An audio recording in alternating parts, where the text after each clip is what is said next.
Dari semula telah kau tetapkan hidupku dalam tanganmu. Matius pasal 22 ayat dari ayat 1 sampai dengan ayat 14, tetapi saya bacakan ayat yang ke-14 saja ya. Tentang perumpamaan perjamuan kawin.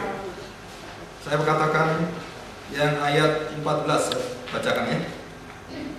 Matius 22 ayat 14, sebab banyak yang dipanggil tetapi sedikit yang dipilih. Saya ulangi, sebab banyak yang dipanggil tetapi sedikit yang dipilih.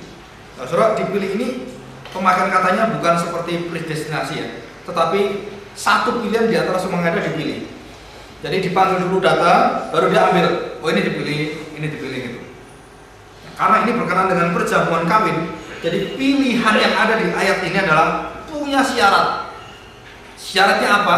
Yang seperti Yakobus katakan, kalau engkau diundang di dalam satu perjamuan kawin, waktu orang-orang yang diundang tidak datang, bangsa Israel, jadi ilustrasi bangsa Israel dengan orang bukan Israel.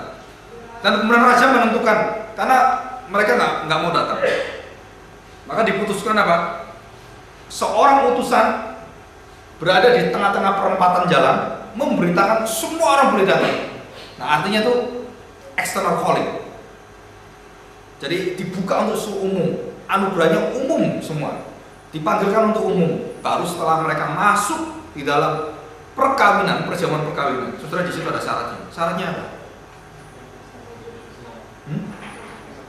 Harus pakai baju pesta. Jadi saudara perhatikan, harus pakai baju pesta. Saya tanya sekarang, kalau saya pergi ke pesta, saya pakai baju tidur, nggak lucu. Jadi waktu saya pergi ke pesta, pasti saya sudah tahu. Setiap orang pasti mengerti bahwa baju pesta itu pasti miliki. Di dalam pemikiran bukan seperti orang di Papua. Ngerti maksudnya? Ini cerita bukan cerita di Papua. Papua nggak ada pakaian pesta deh, nggak ada baju kan? Nah sekarang sudah perhatikan, berarti konteks saat itu orang sudah tahu sadar kalau saya masuk ke perjamuan, saya otomatis saya persiapan apa? Baju pesta. Waktu saya datang, saya tidak memakai baju pesta. Waktu ke sana, jadi datang semua baru dia lihat, oh yang pakai baju pesta ini diambil, yang lain diusir lagi. Itu namanya internal calling. Jadi yang pertama untuk semua external calling. Setelah itu apa? Masuk di dalam, baru yang rajanya datang pakai baju pesta nggak? Oh ini nggak pakai. Sorry ya, nggak pakai, keluar. Yang pakai tetap di sini. Nah, saudara, arti baju di sini adalah, saudara, itu bukan keselamatannya, tapi adalah buah daripada dia tahu bagaimana dia di sana. Ngerti ya? Jadi baju pestanya itu adalah merupakan satu kesadaran dia, kalau saya bisa diundang di raja, itu saya selamat. Jadi undangan itu adalah satu anugerah Tuhan secara eksternal masuk dalam diri saya. Saya mengikuti panggilan itu supaya saya dapatkan anugerah masuk di dalam. Waktu saya di dalam, saya dapat satu anugerah. Kapankah saya dapat internal calling? Setelah engkau pakai baju pesta. Jadi sebelum pakai baju pesta, tidak ada internal calling. Jadi masuk di dalam perjamuan pakai baju pesta, di sana Tuhan tahu bahwa engkau adalah yang sudah dipilih. Saudara bisa nanggepin ya. Berarti kalau saya dipilih oleh Tuhan, saudara, saya sadar betul saya sebagai anak Tuhan tidak boleh seperti dunia berzina, merampok, mencuri. Saya tahu. Maka saya pakai baju kekudusan itu masuk di dalam sana. Waktu saya tahu bahwa kekudusan saya ini dari mana? Dari kesadaran saya bahwa saya berada di pesta. Dan itu sudah Tuhan berikan anugerah. Nah, saudara, ini adalah ada satu rahasia di sini. Beberapa penafsir daripada orang-orang di dalam teologi reformasi itu dalam sekali, saudara. Dia mengatakan bahwa seluruh cara hidup saya, jadi waktu saya ibadah, doa saya dulu seperti ini. Sebelum percaya juga seperti ini. Saya pakai baju juga saya pakai Alkitab. Saya datang ke gereja sebelum saya percaya, saya bawa Alkitab juga gini. Waktu saya sudah percaya juga gini. Tapi bedanya apa?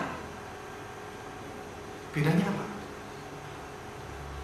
Nah, saudara, dulu saya ke gereja karena papa saya, dulu karena ini, karena itu, karena ini. Sekarang tidak, karena saya orang percaya, saya sadar kegiatan saya pelayanan bukan lagi pekerjaan saya, tetapi apa? Hati saya. Jadi waktu saya bawa Alkitab lain, bawa Alkitab. Jadi hatinya lain.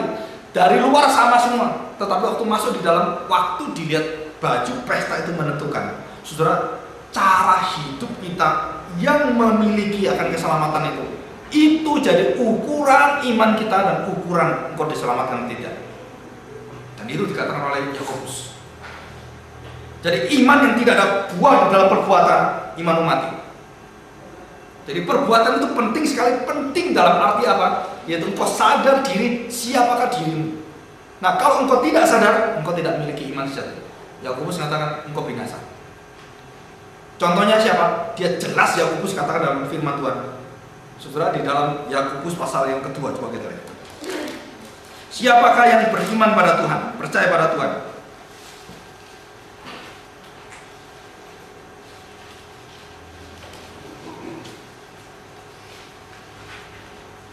Pasal 2 ayat 19. Saudara saya baca ya. Engkau percaya bahwa hanya ada satu Allah saja, Allah Esa, itu baik, tetapi tidak menyelamatkan. Tetapi setan-setan pun juga percayakan hal itu, dan mereka gemetar. Betul kan? Hai manusia yang bebal, maukah engkau mengakui sekarang bahwa iman tanpa perbuatan adalah iman yang kosong atau mati? Jadi saya tanya, iman yang bagaimanakah yang merupakan hasil daripada keselamatan? Nah, itu nanti minggu depan saya berikan ini. Saudara, iman ada beberapa macam, ada 4 macam iman. Sebenarnya ada 3, tetapi saya bedakan. Yang pertama saya bedakan secara iman, secara pengertian level biasa aja. Itu saya akan detail sekali. Minggu depan saya akan menjelaskan ini. Nah, sekarang kita lihat bahwa saudara perhatikan baik-baik.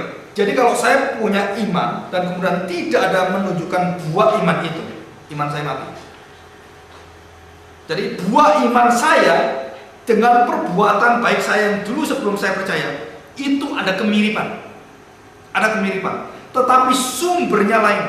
Dulu saya punya sumber motivasinya bukan karena saya dipilih oleh Tuhan, bukan karena saya diselamatkan oleh Tuhan, tetapi karena alasan-alasan yang lain. Nggak enak, sudah anggota gereja nggak perpuluhan, nggak enak. Kalau anggota gereja nggak melayani Tuhan, dilihat orang gimana. Itu tidak pernah menyelamatkan kita. Itu pekerjaan kita.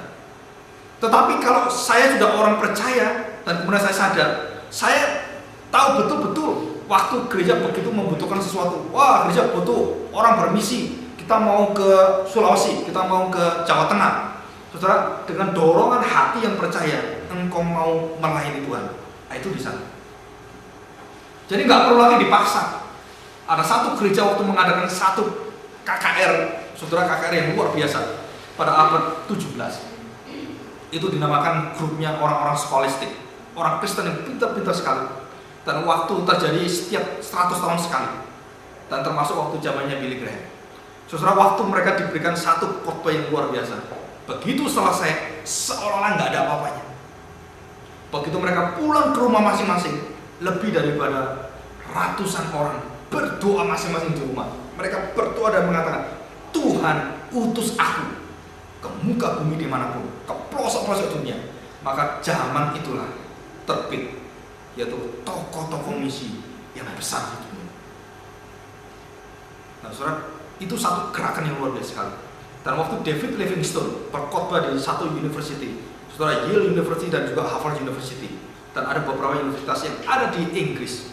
Dan dia waktu berkhotbah dan kemudian dia buka bajunya dan dia mengatakan, siapakah yang mau datang ke sana dengan resiko seperti ini?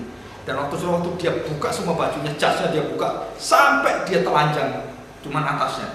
Dan dia kemudian balikkan. Dia punya pundak, orang menghina dia. Kenapa kamu kok seperti ini? Gini-gini. Nggak taunya Pak, saudara, dia punya pundak dicakar oleh singa. Jadi tulang yang ada di belakang itu kena cakar oleh singa, itu hancur. Jadi dia nggak ada yang mau operasi, nggak ada apa-apa, dibiarkan sampai sembuh sendiri. Jadi dia cacat. Jadi dia nggak bisa jalan seperti itu. Dan waktu dia bersaksi dan menceritakan bahwa mengapa orang mengabarkan Injil sampai seperti ini, dia katakan, karena Kristus yang gerakkan saya. Dan waktu dia mengatakan demikian, seluruh orang-orang yang S2, S3 yang berada di bawah, semua diam semua. Mereka lagi berperang dalam pikiran, wah perang. Waktu David Livingstone kembali lagi ke Inggris, saudara, semua orang terheran-heran. Kenapa orang itu sudah seperti itu, tidak mau pensiun? Mengapa masih kembali dan serahkan nyawa di sana sampai mati di sana? Saudara, orang-orang muda saat itu dibakar luar biasa dan lebih kurang ada sekitar lebih 300 orang serahkan diri bermisi ke Tuhan. Termasuk di sana adalah pendiri-pendiri misi yang ada sampai sekarang ini. Itu luar biasa sekali. Saudara, kita di pekan misi itu ada satu kekurangan. Kita yang kita tonjolkan selalu uang, tapi tidak pernah kita tanya orang siapa yang digerakkan oleh Tuhan. Silakan kau datang dan serahkan diri bermisi oleh Tuhan. Sampai detik hari ini 25 years, saya katakan kapan kita tantang mereka? Banyak orang mengatakan jemaat kita belum dewasa gini-gini. Jangan dipikir, karena Elia waktu mengatakan Tuhan aku sendiri, siapa lagi kalau bukan aku? Tuhan mengatakan, hei Elia, masih ada 7.000 orang yang mau setia taat mainnya. Nah, saya percaya kalau KIM adalah gereja Tuhan, saudara, waktu itu diberikan tahu momen-momen tertentu, maka mereka akan serahkan diri. Saya percaya, saudara, saya percaya di sini banyak orang yang jadi hamba Tuhan, banyak pergumulan, saya tahu, banyak sekali. Tetapi kapan momen itu Tuhan berikan? Kapan itu momen? Nah, saya berdoa supaya momen itu tepat sekali. Saudara, kita akan memulai di masa mendatang gereja yang luar biasa sekali. Kalau memang Tuhan berkati kita, saya harapkan saudara sadar baik-baik. Saya katakan sisa waktu hidup kita itu sangat sedikit. Saya kemarin waktu baca God is my CEO dia, saya sadar satu hal. Dia mengatakan, kalau anak saya aja bisa menggerakkan saya, anak artinya itu Bob Buffett gitu ya, dia bisa menggerakkan, dia mengubah hidup dia menjadi melayani Tuhan. Itu anaknya dia. Bagaimana dengan diri kita? Jadi keselamatan yang sudah kita terima, saudara, itu harus punya power kekuatan, the power of our salvation. Itu harus keluar. Kalau tidak, saudara, itu tanda tanya. Kalau kita tidak mau apa-apa di hadapan Tuhan, saya maunya cuma gini aja, tidak bisa. Pasti ada dorongan Roh Kudus, engkau akan mau mengajar, engkau akan melayani sekolah minggu, engkau pasti mau melakukan pekerjaan Tuhan. Tidak mungkin kau berdiam diri. Itu tanda yang paling jelas sekali, yang Jonathan Edwards mengatakan, tanda orang sejati adalah dia punya sebenarnya ada beberapa tanda, yang minimal ada 3. 1, kerinduan hati dia untuk selalu dekat Tuhan.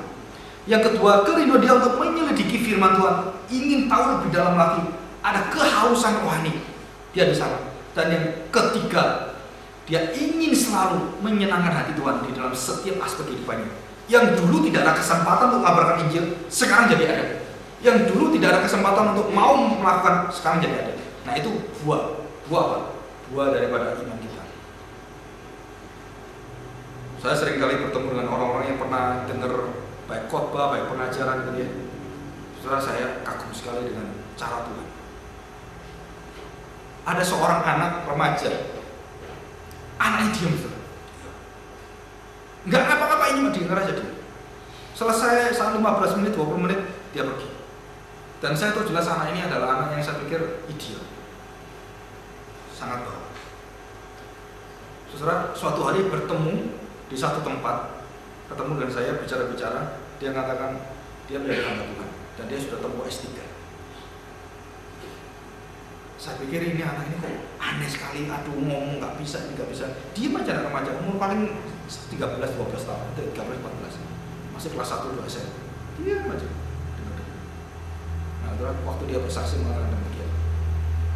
Waktu dia sudah SMA, dan kemudian ada satu orang berkata pada dia, apakah hidupmu seperti ini terus?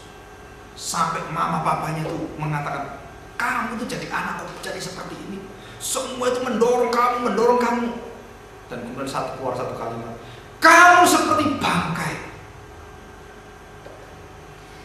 Saudara, firman Tuhan yang dia terima, you are the dead man, you are the sinful man.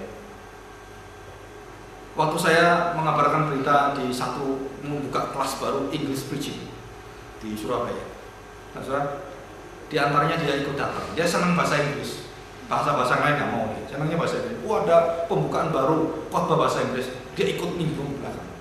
Nah, saudara, khotbah pertama adalah kamu orang berdosa di hadapan Tuhan dan kamu adalah orang mati. Kalimat itu kemudian kalimat papanya persis waktu dia katakan, kamu kayak bangkai. Khotbahnya, waktu dengar khotbah itu dia langsung nyambung, tak, baru dia sadar. Jadi selama ini saya diberitahu papa mama semua itu nggak masuk hati. Kenapa? Karena saya mati. Nah setelah itu papanya waktu tanya seperti itu, saudara, dia pergi. Dia pergi bukan karena marah, dia pergi. Papanya marah, dia pergi. Waktu dia pergi akhirnya di satu tempat dia berdoa. Dia katakan, Tuhan, hari ini aku tidak mau menjadi bangkai. Aku akan tunjukkan pada mama papaku, aku bukan bangkai, aku manusia. Aku manusia yang diubahkan Tuhan.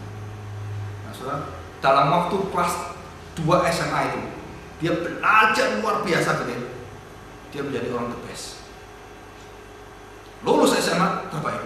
Gurunya semua heran. Ini anak himpen luar biasa, pentang himpen begitu kan.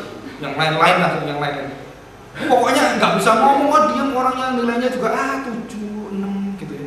Tiba-tiba dalam waktu 1 tahun dia naik kelas 3. Kelas 3 bisa juara 1. Karena dia bukan goblok, tapi dia pendiam. Pendiam mikir terus. Dan akhirnya diubahkan dengan luar biasa. Dan dia kerjakan itu. Kemudian dia sampai S3. Nah, saya juga punya murid di Nanyang University. Murid saya sekolah itu ditransfer harganya puluhan M oleh perusahaan Microsoft. Dia nomor 1 di Nanyang. Waktu saya buka internet di Singapura gitu ya, saya tanya, saya ingin tahu benar nggak itu? Namanya Masuardi. Keluar Stephen Masuardi, the best number 1. Dia penemu silikon apa gitu. Dan di dunia belum ada yang temukan, dia temukan untuk komputer. Wah, waktu dia menikah, papanya katakan, papanya pendeta, telepon saya, Pak, aku yuk berkati anak saya. Di mana? Di Queen Mary. Dari kapal Queen Mary, tempatnya Maria, siapa ini? Istrinya Charles itu, Lady Diana. Dan kemudian diberkati sana. Setelah waktu diberkati sana, saya tanya, kamu sebenarnya mau apa? Sekarang istrinya lagi nggak tahan, kasihan.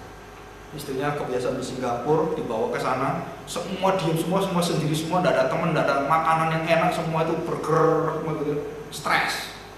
Saya katakan sebelum dia berangkat, apakah engkau better ke Amerika atau di Singapura?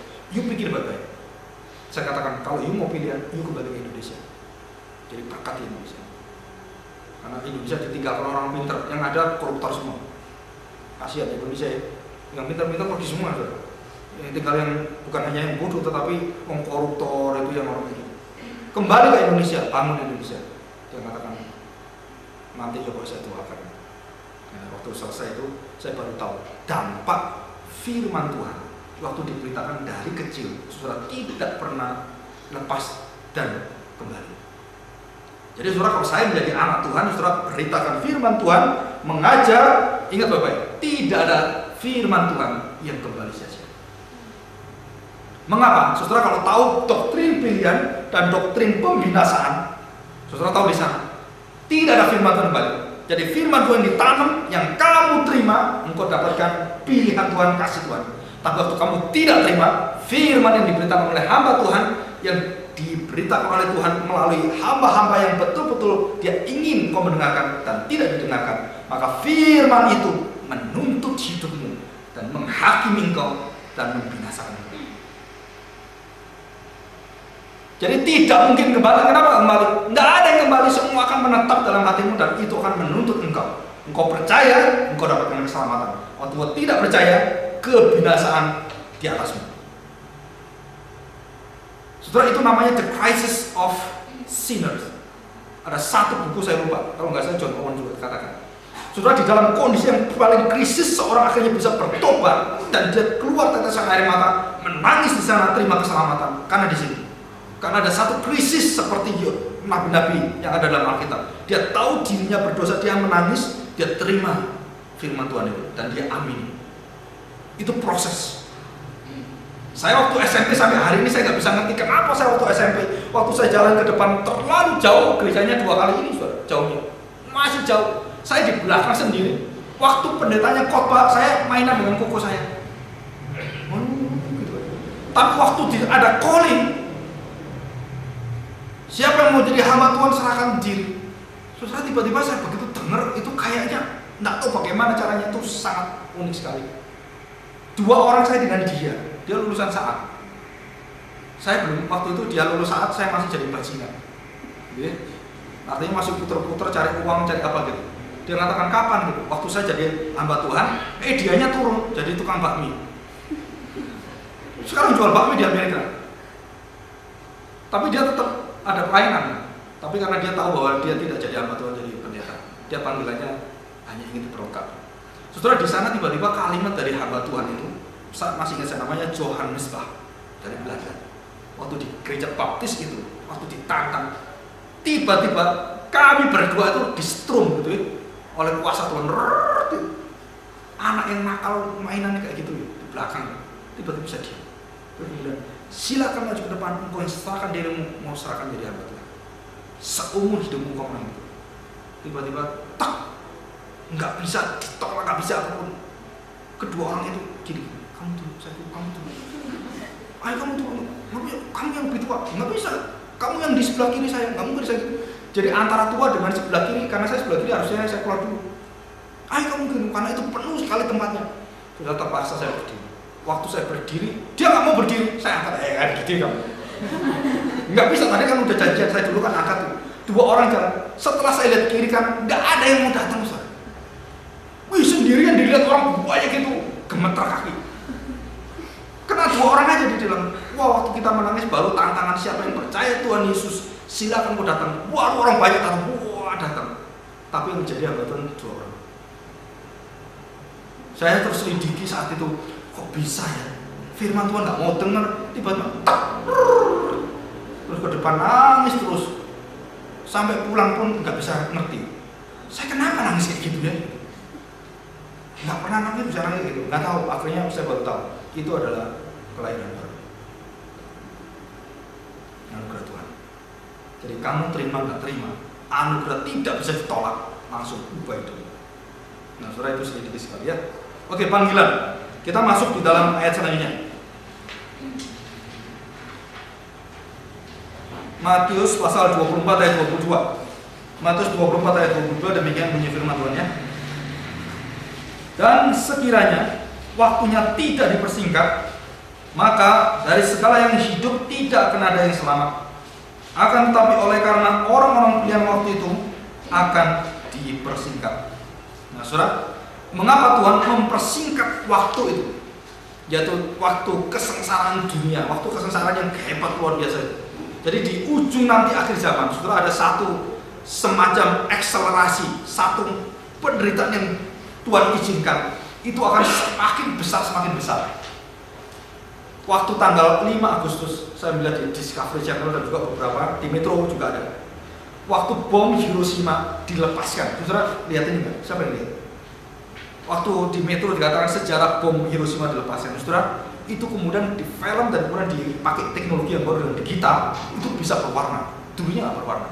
Jadi akhirnya bisa berwarna dan lihat pengaruh akan ledakan dari bom atom, yang pada saat itu adalah 1/1000 daripada kekuasaan nuklir. Jadi ledakan nuklir hanya 1/1000. Waktu dihempasnya, boom gitu ya. Pesawat itu diperhitungkan. Kalau ini bom ini diletakkan, kalau kita nggak cepet-cepet pergi, juga amblas, juga kena bom, hancur, meledak juga. Jadi waktu mereka lepaskan, saudara, mereka lepaskan itu adalah mereka cari tempat yang tinggi sekali supaya perhitungan dia waktu turun gini, pesawatnya bisa sejauh-jauh mungkin. Dan ini turun sampai berapa menit, ini belum, dan kemudian nggak sampai kena. Padahal itu sedikit sekali udah kena, tapi nggak sampai, perhitungan tepat sekali. Jadi berapa detik dan berapa atasnya itu pasti tengah. Dan itu ada 2 bom.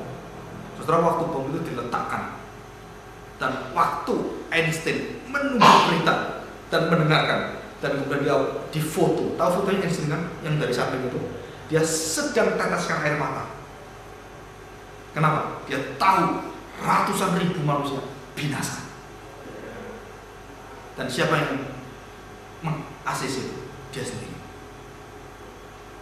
Saudara, waktu dia berdiam diri, dia dengar sudah diletakkan, bomnya sudah dilepaskan, dan kemudian beberapa menit kemudian blam gitu ya, saudara, di film Karena pesawat itu ada film di film. Bagaimana reaksi bom atom itu. Dan kemudian setelah selesai dibawa ke Einstein, dan Einstein lihat, dia mengatakan dia tidak pernah pikirkan sehebat itu bom. Seluruh bangunan itu hempas beras semua, hancur semua. Manusia langsung terbakar, sama lenyap.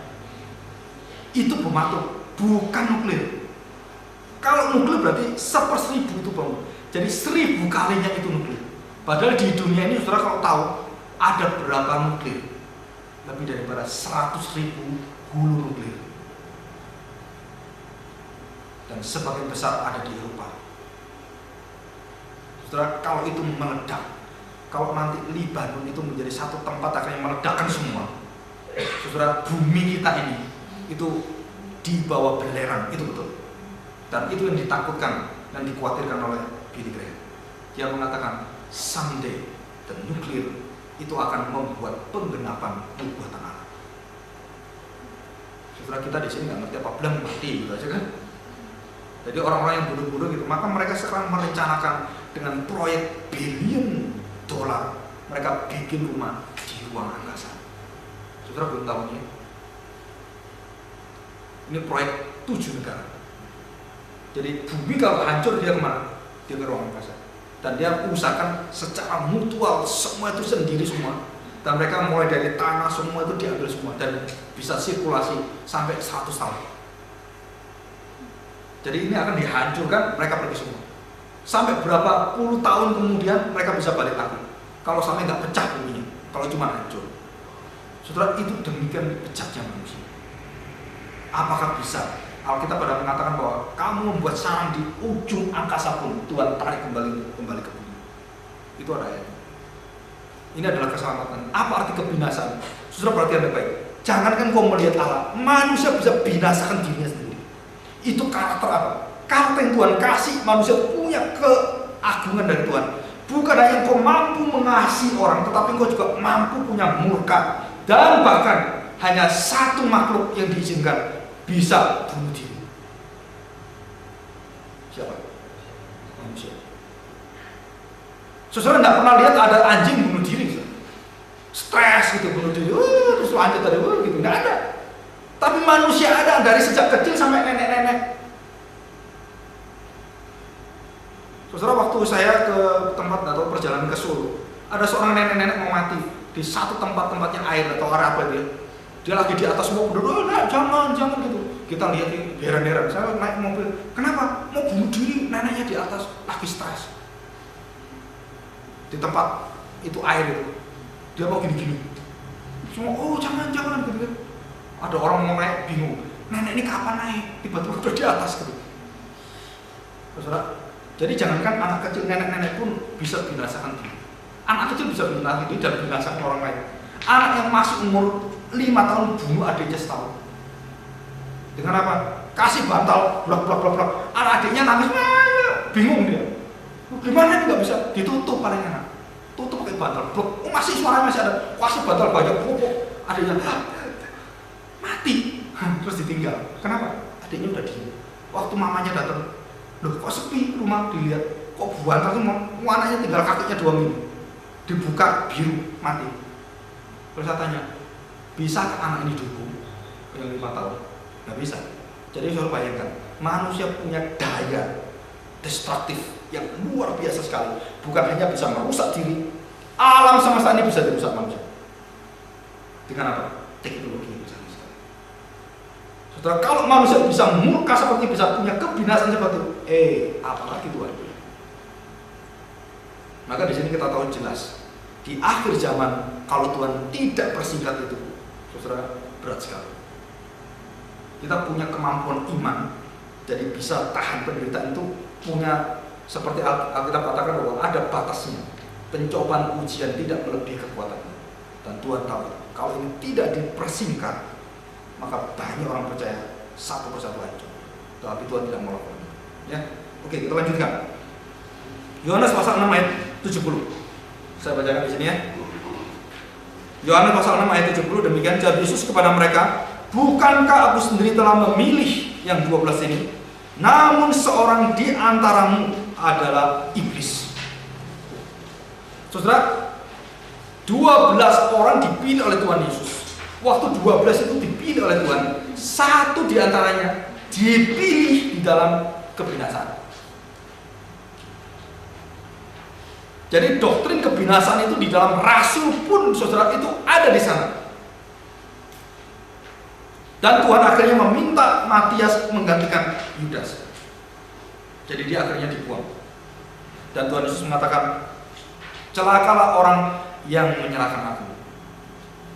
Satu-satunya manusia yang disebut dengan satu kalimat yang begitu murka oleh Tuhan hanya Yudas. Luar biasa. Waktu Petrus berbuat dosa disebut nyala iblis, tetapi tidak pernah Tuhan mengatakan celakalah yang melahirkan engkau Petrus, celakalah engkau yang dilahirkan oleh perempuan kayak kamu. Enggak keluar. Tapi Yudas keluar. Kenapa? Karena melalui Yudas seluruh rencana kejahatan dari iblis sang ular itu puncaknya di Yudas. Dan melalui puncak kejahatan inilah Tuhan memberikan satu kedaulatannya dia. Puncak kejahatan dari yang jahat di antara semua yang jahat dipakai oleh Tuhan di dalam kedaulatan dia, diizinkan dan kemudian Yudas mengkhianati Tuhan Yesus. Dan puncak kejahatan manusia itu di langkah Yudas. Maka Yudas yang tidak tahu diri, yang mendapatkan guru yang agung, mendapatkan pengajaran dari Tuhan, mendapatkan mujizat dari Tuhan, seluruhnya dia dapat semua. Yang dimiliki orang Kristen dia dapat semua. Cuma dengan satu syarat, karena dia dinubuatkan, dibinasakan. Saudara, kita nggak bisa tuntut. Banyak orang mengatakan di dalam Gospel of Judas mengatakan bahwa Yudas itu akhirnya menjadi pahlawan. Wah, Yudas yang disanjung, kenapa? Kalau tidak ada Yudas, Yesus tidak mati. Nah, di situ kita tahu satu hal. Saudara perhatikan, apa hal itu? Bahwa Yudas dianggap oleh iblis jadi pahlawan, dan di hadapan Allah orang celaka, orang yang dibinasakan. Nah, saudara mau nilai Yudas gimana? Kalau nilai sebagai pahlawanmu, engkau ikut iblis. Kalau engkau nilai sebagai orang yang celaka, engkau ikut Tuhan. Itu jelas ya ini ya. Ini ayatnya jelas sekali. Oke, kita lanjutkan. Ayat 13, pasal 13, pasal 13, Yohanes pasal 13 ayat 18. Bukan tentang kamu semua aku berkata. Aku tahu siapa yang kupilih dan haruslah genap, yaitu rencana Tuhan itu ya. Saya ulangi, bukan tentang kamu semua aku berkata, aku tahu siapa yang telah kupilih, tetapi haruslah genap nas ini. Orang yang makan rotiku telah mengangkat tumitnya terhadap aku, bukan kamu yang memilih aku, tetapi akulah yang memilih kamu. Itu Yohanes pasal 15 ayat 16. Di dalam Yohanes 15 ayat 16, bukan kamu yang memilih aku, tetapi akulah yang memilih kamu, dan aku telah menetapkan, perkataan menetapkan kamu, supaya kamu pergi dan menghasilkan buahmu, dan buahmu itu tetap, supaya apa yang kamu minta kepada Bapa dalam namaku diberikannya kepadamu. Sekiranya kamu dari dunia, tentulah dunia mengasihi kamu sebagai miliknya. Tetapi karena kamu bukan dari dunia, melainkan aku telah memilih kamu dari dunia, sebab itulah dunia membenci kamu. Nah, terus Roma 8 ayat 29, sebab semua orang yang dipilihnya dari semula, mereka juga ditentukannya dari semula untuk menjadi serupa dengan gambaran anaknya, supaya ia, anaknya itu menjadi yang sulung dan dia dari antara orang banyak. 11 ayat 2, Allah tidak menolak umatnya yang dipilihnya. Saudara perhatikan ya, tidak ada penolakan di hadapan Allah terhadap orang yang percaya pada dia, dan kita tidak akan ditolak selama-lamanya. Ini ayatnya.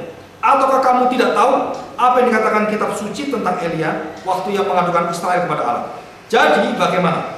Israel tidak memperoleh apa yang dikejarnya, tetapi orang-orang yang terpilih telah memperolehnya, dan orang-orang yang lain telah juga itu ya, telah apa itu? 11 ayat 7. Roma 11 ayat 7. Sebentar, ini hilang komputernya, lagi error. 11 ayat yang ke-7. Telah tegar hatinya, ya. Jadi dia ada kebinasan. Oke. Nah, saudara, saya akan berikan 5 menit terakhir ini ya. Saudara bisa catat ini, atau di copy dari saya, itu ada tandanya. Sekarang kita masuk ke doktrin kebinasaan ini ya.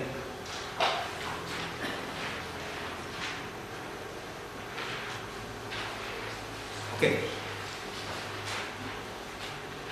Nah, saudara, doktrin kebinasaan. Beberapa ayat saya tuliskan, saudara bisa pelajari baik-baik. Ini sudah mati soalnya. Kejadian 19 ayat 21. Keluaran 19 ayat 21. Ayub 10 ayat 18. Roma 3 ayat 16. Terus Roma 9 ayat 22. Roma 9 ayat 22. Saya bacakan Roma 9 ayat 22. Demikian bunyi firman Tuhan ya. Jadi kalau untuk menunjukkan murkanya dan menyatakan kuasanya, Allah menaruh kesabaran yang besar terhadap benda-benda kemurkaannya yang telah disiapkan untuk kebinasaan. Justru untuk menyatakan kekayaan kemuliaannya atas benda-benda belas kasihannya yang telah dipersiapkannya untuk kemuliaan. Nah, saudara perhatikan baik-baik. Tanggal 27 Agustus saya akan khotbah ini ya, tentang masa kesabaran dan kesetiaan Allah. Perhatikan baik-baik, di sana dikatakan bahwa kesabaran Allah terhadap barang-barang yang akan dimurkai oleh Dia atau orang-orang yang dimurkai oleh Dia punya tujuan untuk apa? Menyatakan satu kemuliaan untuk benda-benda atau orang percaya yang akan Dia muliakan. Nah, saudara perhatikan, Allah waktu menahan hukuman pada orang-orang yang berdosa yang bejatnya luar biasa sekali, yang menyiksa orang Kristen, yang membakar orang Kristen. Mengapa Tuhan tidak mau hantam mereka dan hancurkan mereka atau binasakan? Karena Tuhan ingin menyatakan satu kemuliaannya terhadap orang-orang pilihan Dia, supaya dunia tahu. Dari orang-orang percaya, seperti Pekan Misi ada film dramanya, di mana orang dibunuh, dipenggal kepalanya, orang masih tetap bisa percaya. Orang dibunuh, orang dianiaya, dia tetap memuliakan Tuhan. Dan di sana Tuhan ingin menyatakan satu kemuliaannya, bahwa kemuliaan Allah atau kasih Allah yang dinyatakan pada orang-orang percaya tidak pernah bisa dilepaskan dari, yaitu kehidupan dan kematian. Jadi kematian orang-orang percaya dengan cara apapun tidak pernah melepaskan kasih Allah. Maka pada saat kita baca di dalam kitab Roma pasal 8 yang terakhir, pasal-pasal yang terakhir, saudara. Terus kemudian Ibrani pasal 11 yang terakhir. Bagaimana orang percaya itu disiksa, bagaimana orang percaya itu digergaji, bagaimana orang percaya itu dianiaya sampai akhirnya nyawanya akhir itu diserahkan pada Tuhan. Di situ menyatakan satu kemuliaan Tuhan. Apa kenyataannya? Bahwa tidak ada satu orang pun yang dilepaskan oleh Tuhan dari kasih-Nya. Jadi saya tanya sekarang, saudara, saya di Persekutuan Doa Misi mengatakan, saya bisa berkorban, saya bisa menderita, dan saya mati. Itu tidak ada gunanya. Waktu saya merenungkan ayat itu, saya baca itu, dan kemudian saya renungkan kembali dengan berkenaan dengan Pekan Misi. Saudara, banyak orang keliru. Maka di dalam 1 ayat 1 Korintus 13 ayat yang 3, engkau persembahkan tubuhmu untuk menyatakan bahwa engkau anak Tuhan. Itu sia-sia. Tidak ada gunanya jika engkau tidak ada kasih. Nah, ini penting sekali, ada kuncinya. Yang kedua, saudara, waktu seseorang bisa mengorbankan dirinya untuk istrinya. Waktu ada orang yang tenggelam, dia tolong. Ada seorang anak muda di Bandung yang masih muda, kaya raya, dan dia punya kapal. Dia tolong orang-orang yang tenggelam, dia tolong. Akhirnya waktu dia tolong satu persatu orang, dia kelelahan, dia mati tenggelam. Saya tanya, apakah orang seperti ini adalah orang yang martir bagi Tuhan? Jawabannya adalah tidak. Saya mau mati bagi istri saya, bagi suami saya, bagi siapapun. Saudara, apakah itu martir bagi Tuhan? No. Bukan penting waktu saya menderita dan matinya. Bukan. Engkau mati dengan cara apapun, dengan cara martir, dengan cara apapun, dengan cara engkau dibakar, engkau dibunuh, engkau dianiaya, saudara, itu semua tidak ada gunanya kalau tidak ada kasih di sana. Artinya, saudara, bukan masalah engkau matinya bagaimana jadi martir, bukan masalah. Yang masalah adalah mengapa engkau mati martir. Itu yang menentukan engkau siapa engkau sebenarnya. Aku dipenjara karena Kristus, aku dibunuh karena Kristus, aku susah karena Kristus, aku menegakkan kebenaran, menderita karena Kristus. Itu adalah martir. Nah, saudara, ini penting sekali. Jadi martir itu dalam dua hal. Yang pertama adalah saya bukan penderitaan kematian yang menentukan saya, tetapi mengapa saya mau mati. Ini penting. Itu yang menentukan engkau diterima Tuhan atau tidak. Saya memberikan uang 10 miliar, 100 miliar. Saudara, untuk apa? Supaya disanjung orang, saya dihargai. Engkau tidak dapat apa-apa. Tapi karena saya rasa dorongan, karena saya percaya bahwa Tuhan sudah memberkati saya berikan dengan sukacita dan hati yang penuh dengan limpah. Berikan dan tidak tuntut balik apapun. Waktu diberikan, saudara, itu berkatnya berkelimpahan. Kenapa? Karena engkau orang percaya. Nah, di sini kita lihat bahwa beberapa cara kematian dan beberapa cara bahwa di dalam keselamatan puncak hidup kita bukan dari cara mati kita menentukan keselamatan.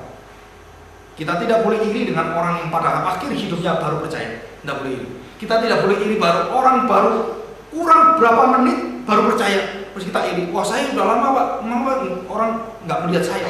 Saudara, bukan karena engkau hidup lama jadi orang Kristen menentukan engkau diselamatkan. Bukan. Atau engkau cuma 2 menit menjadi orang Kristen, engkau tidak boleh mendapatkan keselamatan. Tidak.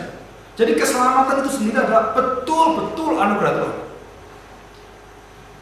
Kalau saya sudah sampai 30 tahun hidup menjadi orang Kristen selamat, aduh puji Tuhan. Ada orang 3 menit jadi orang Kristen selamat, puji Tuhan juga. Jadi keselamatan bukan dari itu. Nah, saudara, kalau kita tahu ini di dalam hidup kita, waduh, kita hidup kita penuh kelimpahan. Tidak pernah iri dengan orang. Orang diberkati sedemikian luar biasa, puji Tuhan. Orang dapatkan kemalangan, doa pada Tuhan supaya ditolong. Nah, itu adalah 2 keselamatan. Nah, saya harapkan saudara di masa mendatang kita bisa menikmati keselamatan ini ya. Kita akan masuk di dalam doa. Jangan lupa tugasnya ya, masuk dalam doa, dan saudara kita akan masuk minggu depan di dalam panggilan ya. Panggilan eksternal dan internal. Setelah itu baru kelahiran baru. Nah, ini kelahiran baru ini unik sekali. Dari semula telah kau tetapkan hidupku dalam tangan-Mu, dalam rencana-Mu Tuhan. Rencana indah telah kau siapkan.